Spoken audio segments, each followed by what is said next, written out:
नमस्कार दोस्तों, स्वागत है आपका अपने YouTube चैनल पे।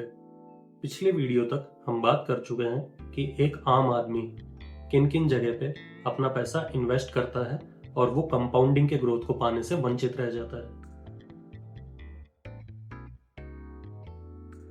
ये पॉलिसी आपके भविष्य को सुरक्षित कर देगी और मुनाफा भी शानदार मिलेगा। वाह, ये तो बहुत बढ़िया लग रहा है। इस वीडियो में हम आज बात करेंगे उस गलती के बारे में जिसे लालच दिखा के एक आम आदमी से करवाया जाता है। और वो लालच होता है कि एक टाइम ड्यूरेशन के बाद में आपके हाथ में इतनी बड़ी रकम आ जाएगी। सुनने में और देखने में ये रकम हमें बहुत बड़ी लगती है, लेकिन हम कैलकुलेशन नहीं करते हैं कि जिस समय हमें ये पैसा मिलेगा उस समय इन पैसों की वैल्यू कितनी रहेगी। एक आदमी इंश्योरेंस इसलिए करवाता है ताकि उसके ना होने की स्थिति में उसके परिवार वालों को एक निश्चित राशि मिल सके, और अगर वो इस समय तक जीवित रह जाता है तो उसको बोनस समेत एक राशि मिल सके। यहाँ पे वो सबसे बड़ी दो गलतियां करता है। एक तो ये कि वो इंश्योरेंस कंपनी के प्लान को कैलकुलेट नहीं करता। दूसरी गलती ये कि वो इंश्योरेंस और इन्वेस्टमेंट दोनों को मिक्स कर देता है, जबकि इंश्योरेंस की अपनी महत्वता अलग है और इन्वेस्टमेंट की अपनी महत्वता अलग है। और जिस समय LIC एजेंट आपको एक प्लान समझाएगा उस समय आपकी आंखों पे एक लालच का चश्मा लग जाएगा। इस लालच के चश्मे की वजह से ही आप ये दो गलतियां कर देते हैं। कोई सा भी प्लान लेने से पहले सबसे जरूरी यह है कि आप अपनी फाइनेंशियल कैटेगरी को पहचान लें और उसके बाद आप खुद से ये सवाल करें कि आपको इंश्योरेंस की जरूरत क्यों है। क्या आप अपने परिवार को एक सुरक्षा प्रदान करना चाहते हैं, या आप उस इंश्योरेंस पॉलिसी से एक अच्छा खासा रिटर्न भी चाहते हैं, या आप केवल अपने पैसों को एक सुरक्षित जगह रखना चाहते हैं। आप अगर इंश्योरेंस पॉलिसी केवल इस वजह से ले रहे हैं ताकि आपको सुरक्षा के साथ में भी इन्वेस्टमेंट मिले, तो आप एक साथ दो नाव पे सवार होने की गलती कर रहे हैं। इंश्योरेंस को केवल इंश्योरेंस की तरह ट्रीट कीजिए और इन्वेस्टमेंट को इन्वेस्टमेंट की तरह ट्रीट कीजिए। सबसे पहले तो आपके लिए ये जानना बहुत जरूरी है कि लाइफ इंश्योरेंस कितने तरह के होते हैं। टर्म इंश्योरेंस को प्योर लाइफ इंश्योरेंस कहते हैं। इसमें कोई सेविंग एलिमेंट नहीं होता। अगर पॉलिसी अवधि के दौरान किसी बीमित व्यक्ति की मृत्यु होती है तो ही उसके नॉमिनी को पैसा मिलेगा। जिंदा रहने की स्थिति में उसको कोई रिफंड नहीं मिलता। टर्म इंश्योरेंस की सबसे बड़ी खासियत ये होती है कि उसमें छोटे प्रीमियम पे एक बड़ा रिस्क कवर मिल जाता है। यूलिप प्लान में आपके प्रीमियम का एक छोटा हिस्सा इंश्योरेंस के लिए जाता है और बाकी का हिस्सा शेयर मार्केट या डेब्ट फंड में निवेश किया जाता है। इसमें आपको मिलने वाला रिटर्न मार्केट के परफॉर्मेंस पर डिपेंड करता है। टर्म इंश्योरेंस के मुकाबले इसमें प्रीमियम ज्यादा रहता है और रिस्क कवर कम मिलता है। एंडोमेंट प्लान को आप आसान भाषा में बीमा और बचत का एक पुराना तरीका मान सकते हैं। ये एक ऐसी पॉलिसी है जो आपको एक साथ दो चीजें देती है, इंश्योरेंस प्लस सेविंग। अगर बीमित व्यक्ति इंश्योरेंस अवधि के दौरान अगर जिंदा रह जाते हैं तो अंत में उनके द्वारा जमा किए हुए पैसे बोनस के साथ में उनको वापस मिल जाते हैं। हर आम आदमी अधिकतर LIC के एंडोमेंट प्लान में ही फंसता है। उसको एक लालच दिखता है कि आने वाले 20 या 25 साल बाद में उसके हाथ में एक बहुत मोटी रकम होगी, जबकि इसकी असलियत बहुत अलग है। फाइनेंस की दुनिया में एंडोमेंट प्लान को निवेश का सबसे खराब तरीका बताया गया है। इसके पीछे कई कारण हैं। एक एंडोमेंट प्लान लेने पे अगर आप कैलकुलेशन करेंगे तो आपका रिटर्न सालाना 5 या 6% तक का ही रहता है, जो कि इन्फ्लेशन को भी बीट नहीं कर पा रहा। हर आदमी ये सोचता है कि इंश्योरेंस अमाउंट कम से कम 30 लाख या 30 लाख से ज्यादा हो। एंडोमेंट प्लान में अगर आप 30 लाख रुपए का इंश्योरेंस लेना चाहते हैं तो आपको 1.5 लाख रुपए हर साल भरना पड़ेगा। एक इंश्योरेंस लेने वाला इंसान जब इंश्योरेंस लेते समय खुद से यह सवाल करता है कि उसे इस इंश्योरेंस पॉलिसी से क्या चाहिए। सुरक्षा, ताकि उसके इस दुनिया में ना होने की स्थिति में उसके परिवार को कोई परेशानी ना आए, या वो इन्वेस्टमेंट चाहता है ताकि उसका पैसा बढ़ता रहे। गलती तब होती है जब वो इन दोनों कारणों को मिला के एक एंडोमेंट प्लान ले लेता है। तो देखते हैं इन गलतियों की वजह से आपके जीवन और आपके पैसों पे क्या असर पड़ता है।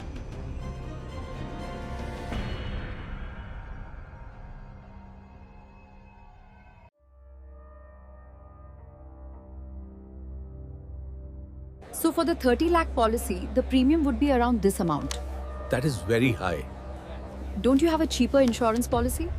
आज के इस महंगाई वाले जमाने में एक मिडिल क्लास परिवार को सुरक्षित रहने के लिए कम से कम 30 लाख रुपए की इंश्योरेंस की जरूरत होती है। लेकिन जब आप इस प्लान में 30 लाख रुपए का इंश्योरेंस लेने के बारे में सोचते हैं तो आपके सामने प्रीमियम आता है 1.5 लाख रुपए एनुअली। यहीं पर होती है एक गलती, या तो आप महंगे प्रीमियम के डर से इस पॉलिसी को लेंगे ही नहीं, या फिर आप अपनी बीमा राशि छोटी कर देंगे। इस छोटे इंश्योरेंस अमाउंट को जब आप अपनी मैच्योरिटी पे पाएंगे तो आपको लगेगा इसमें तो आपका केवल 2 से 3 महीने का ही खर्चा चल पाएगा, क्योंकि इन्फ्लेशन हर साल बढ़ती जा रही है।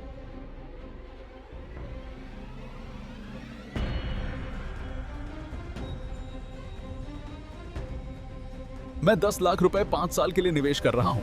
10 साल बाद LIC मुझे हर साल 1 लाख रुपए देगी। इससे मेरा जीवन आरामदायक हो जाएगा। पूरे 20 साल इंतजार किया और LIC ने मेरे ही पैसे 10 किस्तों में लौटा दिए। कोई ग्रोथ नहीं हुई। ये तो सरासर नाइंसाफी है। ये एक ऐसा प्लान है जिसमें एजेंट आपको कहेगा कि आपको जीवन भर आपकी बीमा राशि का 10% मिलना तय है। अब जीवन भर अगर आपको कोई बैठे बैठे अगर 10% दे रहा है तो आपके लिए बहुत अच्छा प्लान हो सकता है, क्योंकि आपने कैलकुलेशन नहीं करी।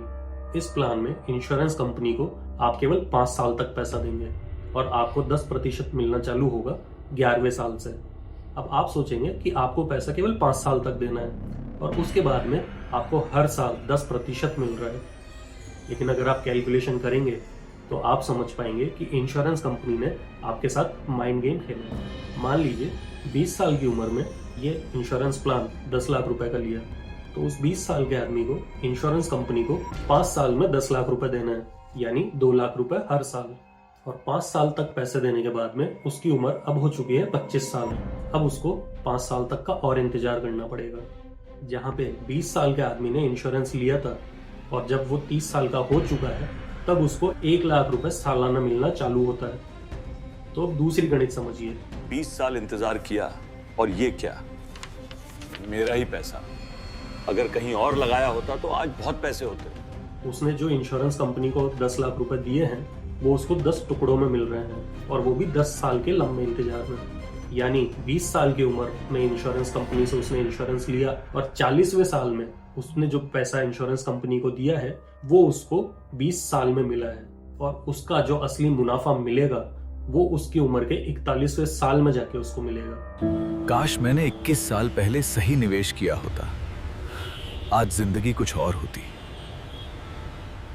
और जब 41वें साल में उसके पास 1 लाख रुपए साल का आना चालू हुआ तो वो होगा तकरीबन 8,000 रुपए महीना। 8,000 रुपए महीना आज के समय में ही घर चलाने के लिए पर्याप्त नहीं है। तो आज से 21 साल बाद में आप 8,000 रुपए महीना लेकर क्या ही करेंगे। एक आम आदमी जिसकी कमाई की उम्र 25 साल से लेकर 65 साल तक की मानी जाती है, उसमें से उसने 20 साल के लिए अपनी कमाई को एक ऐसी जगह लॉक कर दिया जहां से उसको कोई अच्छा रिटर्न नहीं मिला। इन 20 सालों में अगर उसने अपना पैसा ऐसी जगह इन्वेस्ट किया होता जहां उसको कंपाउंडिंग ग्रोथ मिल सकती थी तो उसका पैसा 6 से 7 साल में ही दुगना हो जाता।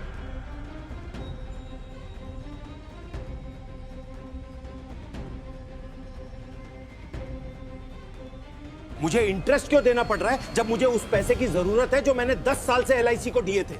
आप भारत की सबसे बड़ी बीमा कंपनी से अगर इंश्योरेंस लेते हैं तो एजेंट आपको कहेगा कि भविष्य में अगर आपको पैसों की जरूरत पड़ेगी तो आप इस LIC बॉन्ड के ऊपर एक लोन ले सकते हैं, और वो लोन की rate of interest personal loan से बहुत कम होगी, 10% annually.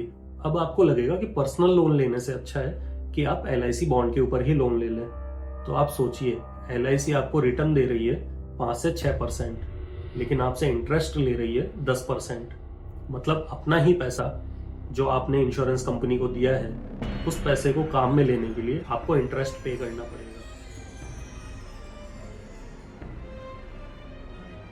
I want my full money back immediately. You cannot just cut 50% of my investment. और अगर आप लोन नहीं लेते और आप अपनी इंश्योरेंस पॉलिसी को सरेंडर करना चाहते हैं, ये सोच के कि आपका दिया हुआ पैसा आपको ब्याज समेत LIC वापस कर देगी, कई केसेस में LIC 50 से 60% आपकी दी हुई राशि को काट लेती है, और कई केसों में तो 100% रकम की कटौती हो जाती है।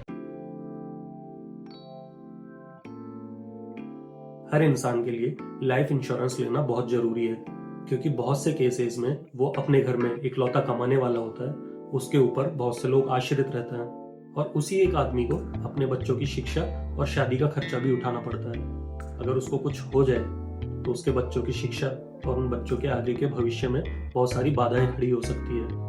तो इन सब से बचने के लिए उसको एक इंश्योरेंस लेना बहुत जरूरी है, लेकिन इंश्योरेंस को केवल इंश्योरेंस की तरह ही ट्रीट कीजिए।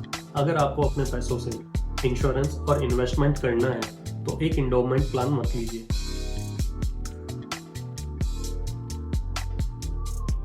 जैसा हम पहले बात कर चुके हैं कि एक मिडिल क्लास आदमी को अपने परिवार को सुरक्षित रखने के लिए 30 लाख रुपए का इंश्योरेंस तो चाहिए। एंडोमेंट प्लान में अगर आप 30 लाख रुपए का इंश्योरेंस लेना चाहते हैं तो आपको 1.5 लाख रुपए हर साल भरना पड़ेगा, और जब आप 10 लाख रुपए का एक एंडोमेंट प्लान में इंश्योरेंस करवाएंगे तो आपका प्रीमियम आएगा 50,000 रुपए। तो आप एंडोमेंट प्लान लेने की जगह एक दूसरा काम कीजिए, आप इस 50,000 रुपए को 2 टुकड़े में बांट दीजिए। आप एक टर्म इंश्योरेंस लीजिए जिसमें 12 से 15,000 रुपए में आपको 1 करोड़ का लाइफ कवर इंश्योरेंस मिल जाएगा, और बाकी बचे पैसों को आप ऐसी जगह इन्वेस्ट कीजिए जहां पे आपको कंपाउंडिंग ग्रोथ मिले। तो अब दोनों रास्ते आपके सामने हैं। पहला, एंडोमेंट प्लान। एंडोमेंट प्लान लेने से आपने हर साल 50,000 रुपए दिए, आपने 20 साल में पैसे दिए 10 लाख रुपए, और मैच्योरिटी पे आपको मिलेंगे 20 लाख रुपए। मतलब 20 साल में आपका पैसा डबल हुआ। सिनेरियो 2, अब अगर आपने टर्म इंश्योरेंस 1 करोड़ का लिया है और आपने अपना पैसा 20 साल के लिए कहीं और इन्वेस्टमेंट किया है, तो 20 साल में आपके पास में होंगे तकरीबन 50 से 60 लाख रुपए।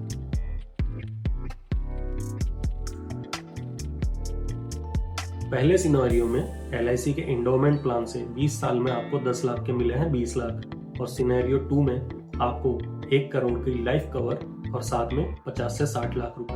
तो फैसला आपके हाथ में है, आप क्या चाहते हैं।